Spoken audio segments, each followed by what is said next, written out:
दोस्तों, तो आज हम बात करने वाले एएमयू बीएससी के बारे में कि उसका प्रिपरेशन कैसे करना है और उसको क्रैक करने का क्या सॉल्यूशन है। आज मैं आपको ए टू जेड बात बताने वाली हूँ और साथ ही मैं आपको एक ऐसे बच्चे से मिलवाने वाली हूँ जिन्होंने जिन्होंने बीएससी एएमयू से 2021 में क्रैक किया और साथ ही साथ उन्होंने जामिया मिलिया इस्लामिया को भी क्रैक किया। लेकिन उन्होंने एएमयू को क्यों चूज किया जबकि उनका रैंक जामिया मिलिया इस्लामिया में भी बहुत बेहतरीन था? तो उन्होंने एएमयू को ही क्यों चूज किया? तो चलिए हम उनसे ही जानते हैं। अस्सलाम वालेकुम जाहिद। वालेकुम अस्सलाम। तो आप मुझे ये बताइए कि बीएससी में कितने सिलेबस होते हैं पढ़ने के लिए एएमयू में? ये बेसिक का सिलेबस तो आपका जो मेन सब्जेक्ट है वही रहेंगे, जैसे आपके पीसीबी है या पीसीएम है। तो हमारे तो पीसीबी थे, तो फिजिक्स केमिस्ट्री बायो थे और इंग्लिश का कॉमर्स था। तो वही मेरी सब्जेक्ट थी। तो पीसीबी ग्रुप से मैं बिलोंग करता हूँ और जो ग्रुप से बच्चे बिलोंग कर रहे हैं उस पर ध्यान दें, वही सिलेबस है। अच्छा, और इंग्लिश में क्या क्या सिलेबस थी?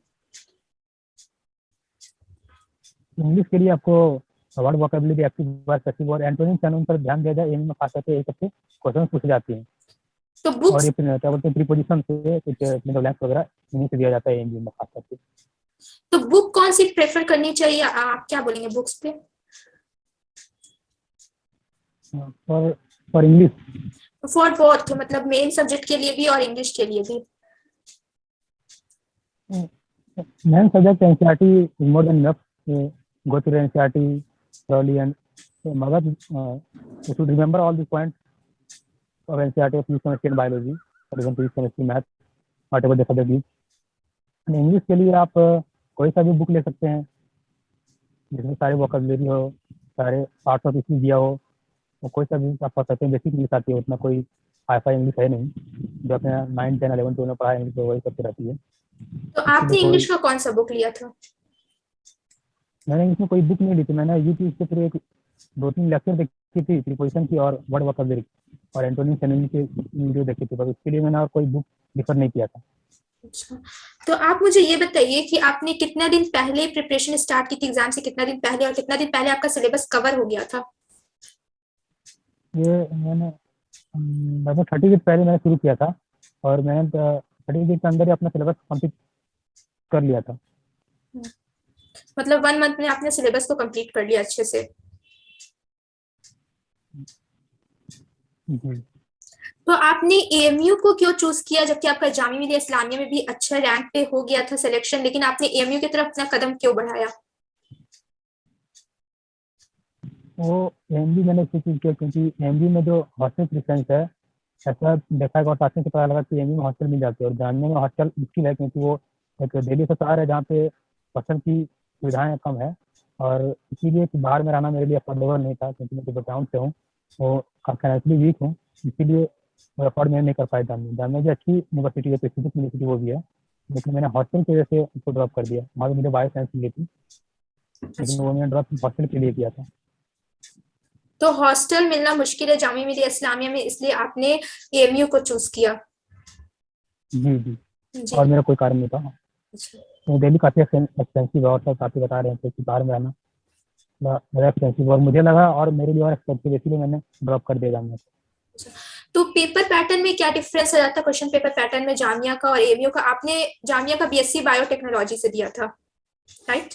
जी जी तो क्या जी। पेपर पैटर्न में डिफरेंस आ जाता है एएमयू का बीएससी का और जामिया का बीएससी बायोटेक्नोलॉजी का? तो खास डिफरेंस नहीं है इसमें। वो है क्या, इंग्लिश इसमें एम इंग्लिश लगती है, उसमें कोई खास डिफरेंस है नहीं। दोनों के पेपर पैटर्न सेम ही है लगभग। इसीलिए कोई अलग से कोई पढ़ने की भी जरूरी नहीं है। सर्टिफिकेट आप जाइए तो कोई भी यूनिवर्सिटी का आप क्रैक कर सकते हैं एग्जाम। कोई बड़ी बात नहीं है, बस सर्टिफिकेट बहुत ही बढ़िया से किया जाए, सबको फिर एंट्रेंस क्रैक कर सकते हैं। तो मतलब आपने सिर्फ एनसीईआरटी को फोकस रखा और आपने दोनों क्रैक कर लिया, जामिया और एएमयू? जी जी। हम एनसीईआरटी। तो आप बच्चों को क्या टिप्स देना चाहते हैं, क्योंकि ड्यूरिंग एग्जाम बहुत सारे कंफ्यूजन रहते हैं माइंड में कि कैसे होगा हमारा सिलेबस कंप्लीट, क्या होगा, बहुत लोग हड़बड़ा जाते हैं, बहुत सारी बुक्स को फॉलो करने लगते हैं। तो आपने क्या क्या चीजों को फेस किया और उससे टैकल किया, सब कुछ अपना मूवमेंट आप बच्चों को बताइए, बच्चों को समझाइए कि मतलब क्या गलतियों से बचा जाए। जी, गलती बच्चे ये करते हैं कि क्वेश्चन प्रैक्टिस थ्रू वो ओमार का यूज नहीं करते हैं। ऐसी इसी तरह की बुक सामने रखा और क्वेश्चन देखा फिर आंसर देख लिया। गलती ये भी करते हैं। तो इससे नहीं करना है, पहले ओमार को क्वेश्चन अपने सामने रखना है और ओमार में फिर रंगना है जिस तरह आपको कॉम्पिटिटिव एग्जाम में रंगते हैं। इसका भी पता चले कि आप कितनी गलतियां कर रहे हैं, कितनी सही हो रही, कहाँ गलती कर रहे हैं। एक गलती को बार बार ना दोहराएं, तो गलतियां दोहराएंगे तो आपकी नेगेटिव मार्क रहती है हर जगह पे, तो आप नेगेटिव मार्किंग करेंगे तो ऑब्वियसली नंबर आपका कम होगा। इसलिए वही करना है कि अपना आप उसको मार्क्स को भरिए और जो गलतियां बार बार ना दोहराएं। जो गलती कर रहे हैं उसको थोड़ी पढ़ें, उसको कॉन्सेप्ट कर लें, कहाँ मेरी गलती हो रही है, इस कॉन्सेप्ट को बढ़िया से देखें, रिवाइज करें, बार बार रिमेंबर करें। ये गलतियां आप सुधार लें तो कोई भी कॉम्पिटिशन आप बहुत आसानी से निकाल सकते हैं। तो थैंक यू। और एनसीईआरटी के थ्रू जाना है।